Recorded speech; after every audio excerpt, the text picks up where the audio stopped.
Hello, this is OnePingOnly, and welcome back to another combat mission after action video.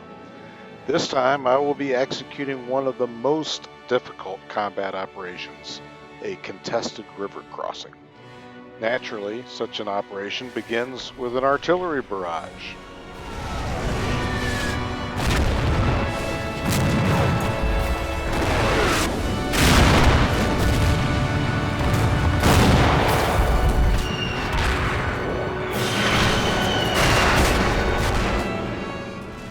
But we'll get back to that in a few minutes.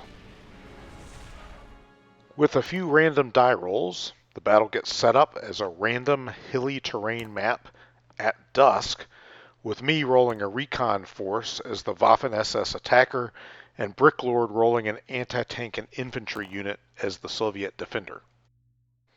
The randomly chosen map is intimidating, as it is a river crossing with elevated terrain on the far side. The map has two very large objective zones, one of which is a contiguous area that spans most of the width of the map. The zones are basically high ground on the hostile side of the river and the crossing points, which consist of two fords and a small bridge. The key terrain on this map is pretty obvious. I need to occupy KT1, the large hill on my side of the river, to use as a base of fire. The ridgeline behind the river is the expected primary enemy positions that I will need to suppress for frontal attack, and this is key terrain 2. From the crest and the north side of the KT1 hill, I have good observation of KT2 and the fords. Here I can position MG42s and mortars for direct supporting fire. Key terrain 3 is a ridgeline from which the Soviets can threaten the western ford with anti-tank guns. Lastly, Key Terrain 4 is a large hill directly behind the eastern ford that also has a good view down the river. Both Key Terrain 3 and Key Terrain 4 can put fire on KT1 as well, which may make capturing the hill difficult. At the moment, I don't have any plan to directly contest either hill. I plan to use artillery, smoke, and heavy direct fire weapons to suppress anyone who might be up there. The big problem here is the clock. I only have 30 minutes or turns to get this done. So I'm going to have to make an aggressive plan that I believe has the highest probability of success and just go for it. Sometimes you have to roll the hard 6. In evaluating attack route options, I quickly dismiss the bridge as a method of approach, as this looks like a suicide road into a kill zone. The eastern ford is also unattractive, as the approach to the river from cover is very long and open, and the crossing itself is well covered from multiple hills. So I really focus my planning on the western ford. Here I can use the dead ground behind the KT1 hill to stage my troops for the assault across a shorter approach to the river. For force selection, I elect to go with a Gebirgsjaeger Battalion. Gebirgsjaeger were elite mountain troops, and the default formation is a well-led crack force. This is important as I don't want my troops panicking too much under the inevitable fire that they're going to receive in the open. Hopefully 2 companies of infantry will provide an inexorable mass in the attack. However, to ensure I can quickly reach and cross the river when the time is right, I attach a platoon of pioneers in 251 half-tracks. Their mission will be to rush the ford and then the left end of the KT2 ridge before the enemy can effectively react. I also attach 2 75mm light infantry guns as additional direct fire support and a 75mm Stummel half-track for mobile fire support. I also bring along 1 251 Packwagen armed with a 75mm anti-tank gun in case of armor. My on-map mortars get augmented with a 150mm gun battery and a section of off-map 81mm mortars. Second company, with mortars and machine guns, will advance to the crest of Hill KT1, establish where the enemy positions are, and set up targeted artillery missions. The 2 75mm infantry guns will set up in the woods on my far left to be able to direct fire on targets across the western ford. First Company and the Pioneers will hide behind and on the shoulder of Hill KT-1 and await sufficient suppression of the enemy and a smoke barrage before racing across the ford. With luck, they can either gain the western end of the hill and push east, or get past the KT-2 ridge and take the enemy from behind. I'm also counting on the relative darkness at dusk to mask my approach and setup of the base of fire on KT-1. So with the plan locked in, away we go. As you might expect, I get things going with an extended artillery barrage using my 150mm guns and both on-map and off-map 81mm mortars.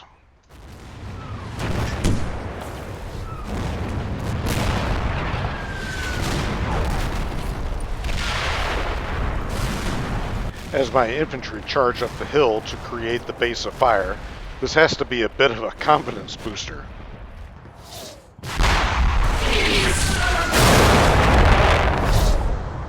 I've targeted the two ridge lines on the opposite side of the river because this is where I expect the Soviets to be dug in. This is all very impressive, and certainly if you're on the ground, you're having a bad day. But the real question is, am I hitting anything? Two suspected anti-tank gun positions on Ridge KT-3 are identified via sound contacts, and mortars are adjusted to target them. One of the infantry guns joins in with direct fire.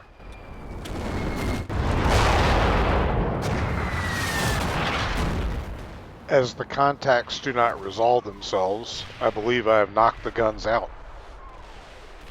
Meanwhile, 1st Company infantry reached the westernmost edge of KT-1. Scouts sent forward immediately draw fatal fire from just ahead on my side of the river. While the Soviet observation post is quickly neutralized, this is my first indication that the Soviets are set up far forward of where I expected. As 2nd Company reaches the crest of the hill, they crawl up to occupy a slight ridge at the top and begin observing the far bank. Before they can do this, however, they come under withering fire, again from my side of the river.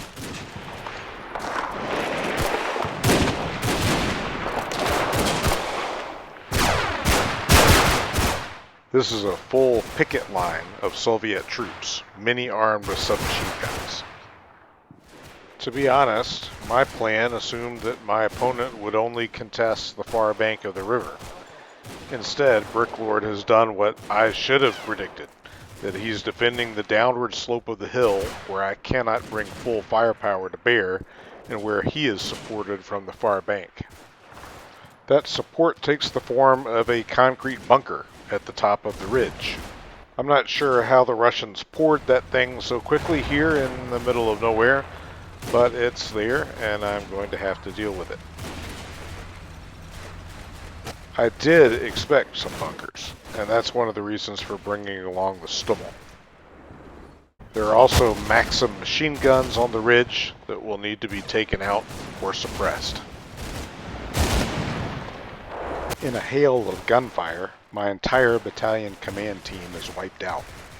In truth, I should not have had them so far forward, but wanted them up front to be able to better spot for artillery. Overall, I didn't count on the Russians being able to spot me so easily at dusk, and I can't see the Russians at all. The ridgeline quickly becomes piled with bodies and cowering, pinned survivors trying not to get their heads shot off.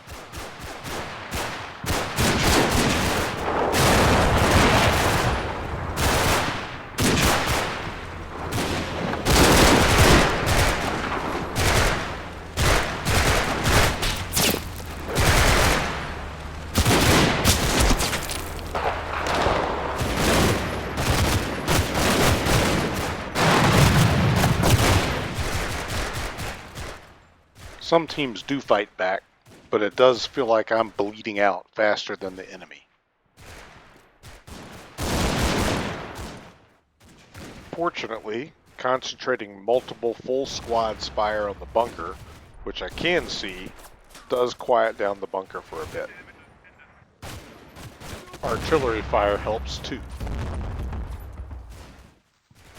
With a lot of shells having been thrown onto Ridge KT-3, I push more scouts from 1st Company forward. But they've missed a Soviet BS-3 100mm anti-tank gun on the ridge. One shot from this gun tragically kills 15 men on and behind the front line.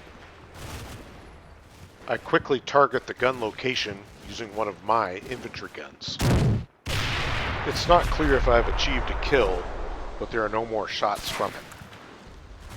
Meanwhile, the artillery bombardment has not killed all the Russians on top of KT-2. KT-1 is crawling with Russians, and the bunker has resumed fire. Every attempt to establish a base of fire on top of KT-1 and actually get a good spot on the Soviet positions is disrupted by the bunker's gunfire. It becomes clear that nothing is happening until the bunker can be screened or neutralized. Unfortunately, my ability to call in artillery is limited as my spotting headquarters units keep getting pounded. In quick succession, I lose the commanders of both the 1st and 2nd companies while they're trying to call in mortar rounds. To stop the bleeding, I pull some of my troops back from the ridgeline to regroup.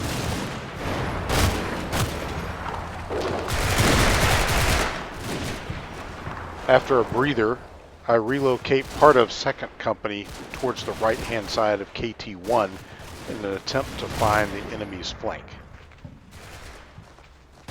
If I can turn the flank, then I can bring enfilading fire to bear against the Soviets on the backside of the hill. This is dangerous business because despite use of the hunt command, it is very difficult to spot the Russians before they open fire.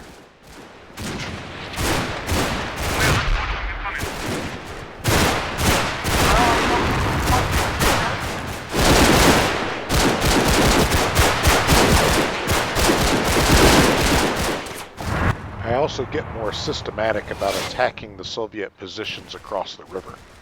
Convinced that the anti-tank threat on my left flank has been neutralized, I bring up my Stummel to start shelling the Soviet positions.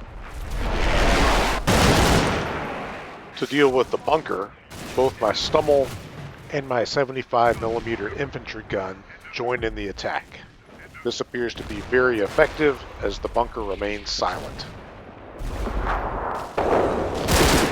This allows some of my men on the ridge to become unpinned and to return some effective fire.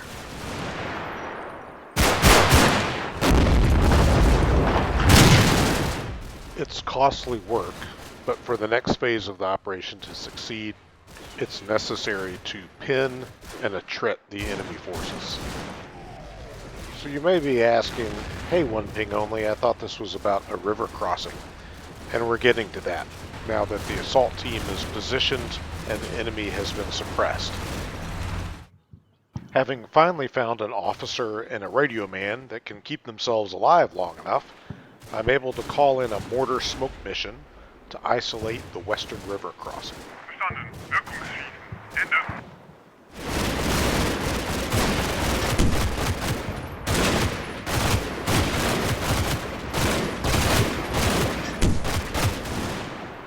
After a solid 1 to 2 minutes, the smoke begins to build up to an acceptable level.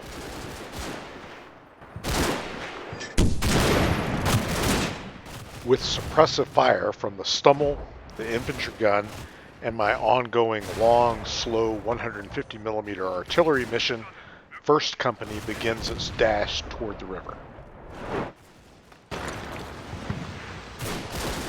Enemy positions on the far bank are neutralized as they reveal themselves.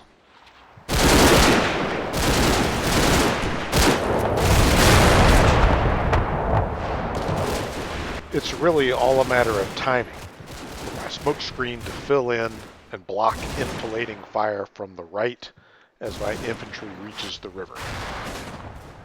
Poor timing will result in a massacre.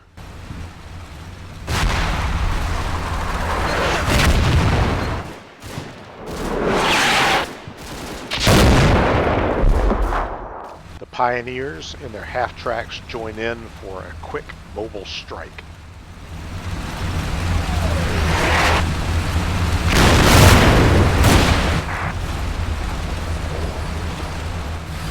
My troops have safely reached the river, and the crossing begins.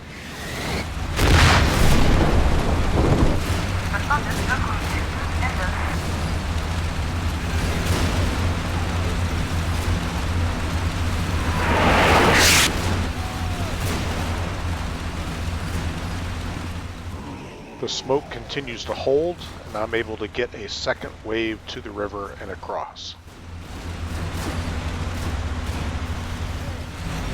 The smoke screen appears to be blocking any Soviet interference from Hill KT-2.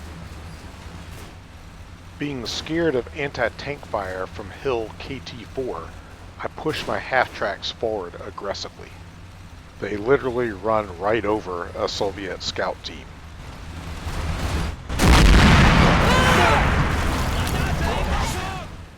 There's chaos as the Soviets attack the Germans from behind.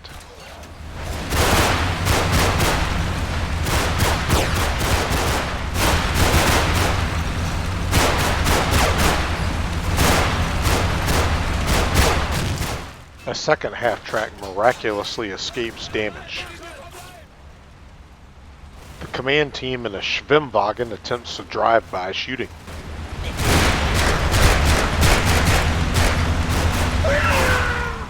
But they are killed by fire from further ahead. Finally. Up till now, my force has largely been hidden from view. But all good things come to an end, and that includes smoke screens. With the smoke clearing, my troops crossing the river are now exposed to enfilading fire. This is primarily coming from Soviet squads hidden on the backside of Hill KT-1. As the smoke clears, my troops are caught in a crossfire between the Soviets on the backside of KT-1 and the surviving Soviets on KT-2. And guess who's back? The bunker.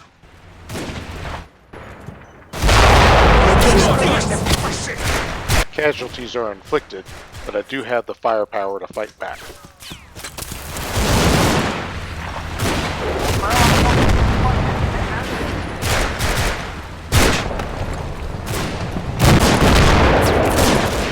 This time, the bunker has been neutralized.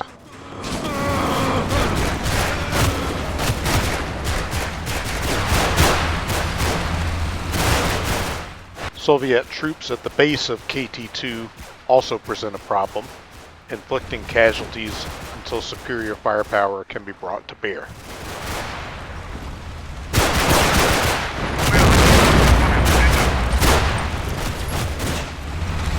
Pioneers and their half-tracks run into trouble at the base of Hill KT-2. They also get caught in a crossfire, with bullets zooming in from every direction. From the opposite riverbank, from the top of KT-2, and again from unspotted Russian units immediately behind them. The toll on my half-track gunners is high.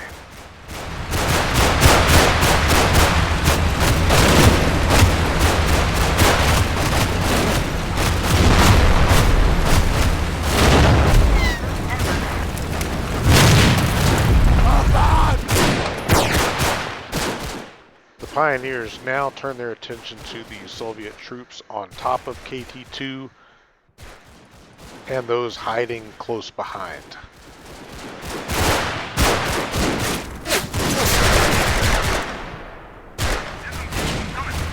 Now it's time to bring up the second wave, which has been waiting down by the river. As the smoke clears, they become vulnerable to enfilading fire from the Soviets.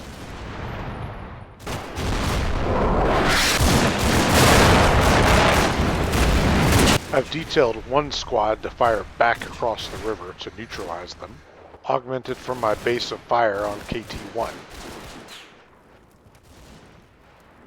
I also popped some more smoke to cover this flank.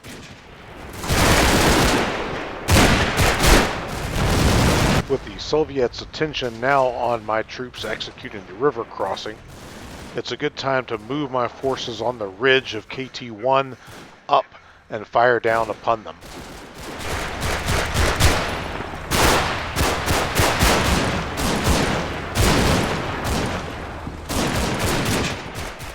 Now surrounded on all sides, the Soviets on the backside of KT-1 begin to retreat.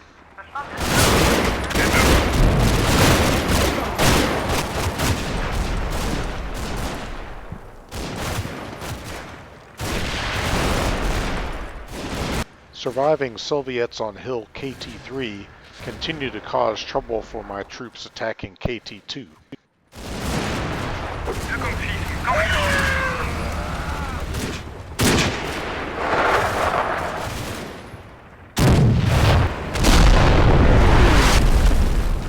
The direct fire support allows my troops to begin climbing hill KT-2.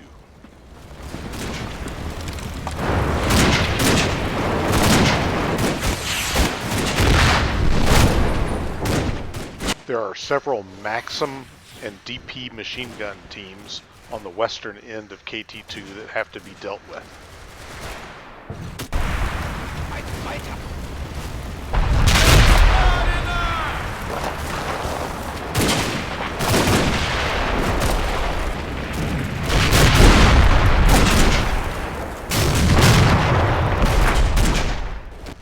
Before I can advance too far along the top of the hill, I need to find and destroy any enemy units that Bricklord has hidden behind the hill. So I move my surviving half-tracks into a position where they can strike down the backside of the hill. Using some orphaned riflemen, I mount them up as replacement gunners for the half-tracks.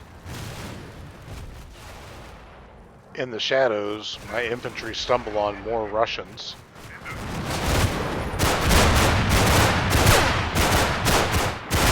The resulting firefight is very confused and very close range.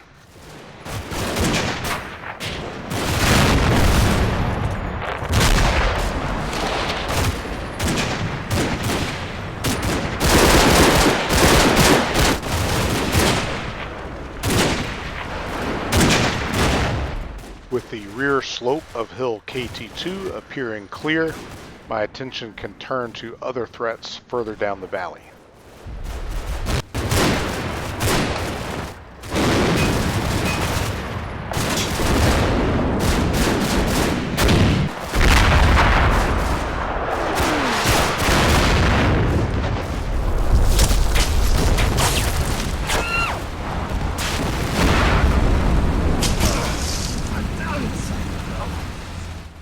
Snipers in a barn are rooted out.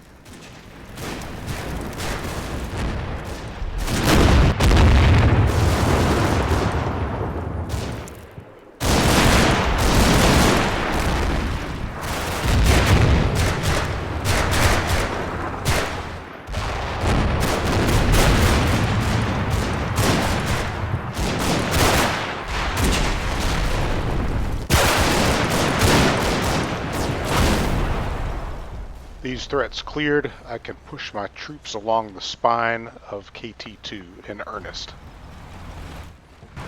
And since I can't seem to see anything anyway, I use a bit of smoke to cover my advance. In a last-minute debacle, a stray mortar round lands right in a half-track, killing everyone on board.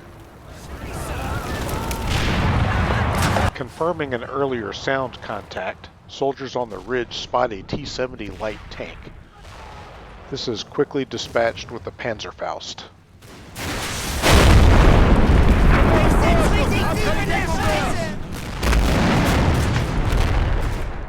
With time running out, it's all about pushing as many troops and vehicles as possible into the objective areas to contest them. This includes rooting out the Soviet support units occupying the second objective.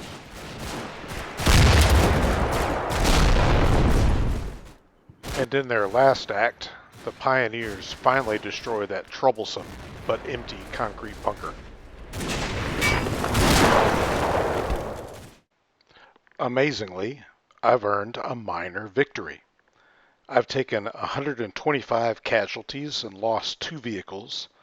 Bricklord has taken 179 casualties and lost his T-70. I was able to push enough troops into both objectives such that neither side controlled them, and therefore eked out a victory based on points from casualties. As expected, Bricklord did position anti-tank guns and bunkers on the key ridges and hills. However, the thing that almost cost me the game was not anticipating Bricklord putting his troops here on the backside of Hill KT-1. Not only did they critically hinder the establishment of my base of fire and delayed my crossing operation, but they also provided enfilading fire against my forces after they crossed the river. I should have anticipated that and put a target reference point in the dead ground behind KT-1. Then I could have more effectively suppressed enemy infantry prior to bringing my troops over the ridge. Finally, Bricklord did a good job of maintaining a reserve behind the ridgeline. It took some time to fight through this. Overall, though, my plan did work. My smoke and suppressive fire did allow me to get a pioneer platoon and much of an infantry company across the river. I isolated the western crossing from the rest of the battlefield using smoke, and then my base of fire could concentrate on just those Soviets with line of sight to the crossing. From there, they were able to work their way behind and down the long axis of the main objective. So, was it a textbook river crossing? If so, maybe it's a textbook that should be burned. And hey, I know the perfect place to do it. Well, I hope that you enjoyed this after-action video. Feel free to leave constructive comments, as I'm always looking to improve. So until next time, this is OnePingOnly, and thanks for watching.